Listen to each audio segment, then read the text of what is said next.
ఈ యొక్క నాగమాత అమ్మవారు వెలసి ఈ మధురా నగర్ యొక్క అంటే దాదాపు ఒక 100 సంవత్సరాల కిందట. అప్పుడు సగం దూరం అంటే పంజాగుట్ట వరకు ఉండే ప్లేస్. దాని మీద అంతా పొలాలు, పాడి పంట, పుట్టలతో ఉండేది. పెద్ద బాయి దీని కింద 100 సంవత్సరాల వరకు ఉందని అంటున్నారు అప్పట్లో మొదట్లో.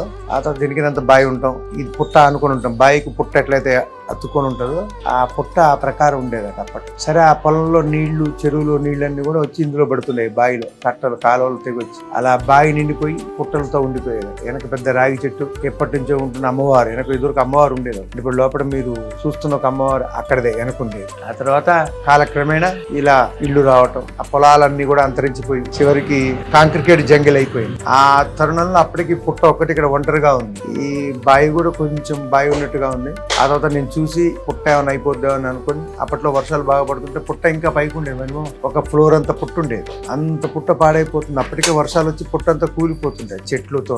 ఇక భక్తులంతా వచ్చి ఇష్టం వచ్చినట్టుగా పాలు, పెరుగు పోసి ఆ గుడ్లు పెట్టి పుట్టని ఎక్కడ పాడు చేస్తారని చెప్పేసి దాని చుట్టూరు కొంచెం కంచె కట్టేసి ఇలా బాయినంతా పూడి చేసి ఇక మన నురానగర్ భక్తుల సహాయ సహకారాలతో అమ్మవారిని పెట్టడం, ఆ విధంగానే నాగమాతగా అమ్మవారి పేరు పెట్టడం. అంతటితోనే కాకుండా మరి పుట్ట అనుకుంటే సర్పదేవతలు కదా, సర్పంతో పాటు సుబ్రహ్మణ్య స్వామి ఉంటే బాగుంటుందని అలా సుబ్రహ్మణ్య స్వామిని పుట్ట కానుకొని షట్ సుబ్రహ్మణ్యేశ్వర స్వామి యొక్క యంత్రాలతో, అంటే తమిళనాడులో ఉండే 6 క్షేత్రాల్లో ఉండే యంత్రాలు ఉంటాయి. పడిని, తిరుచెందూరు, స్వామిమలై, తిరుపారకుంటం సుబ్రహ్మణ్య స్వామి, ఇలా 6 క్షేత్రాల నుంచి కూడా స్వామివారికి యంత్రాలు తీసుకొచ్చి ఆ యంత్ర ప్రతిష్టని సర్పం కింద పెట్టి సుబ్రహ్మణ్య స్వామి కింద పెట్టి యంత్ర పూజ చేసి సుబ్రహ్మణ్య స్వామిని అలా ప్రతిష్ఠ చేయడం జరిగింది.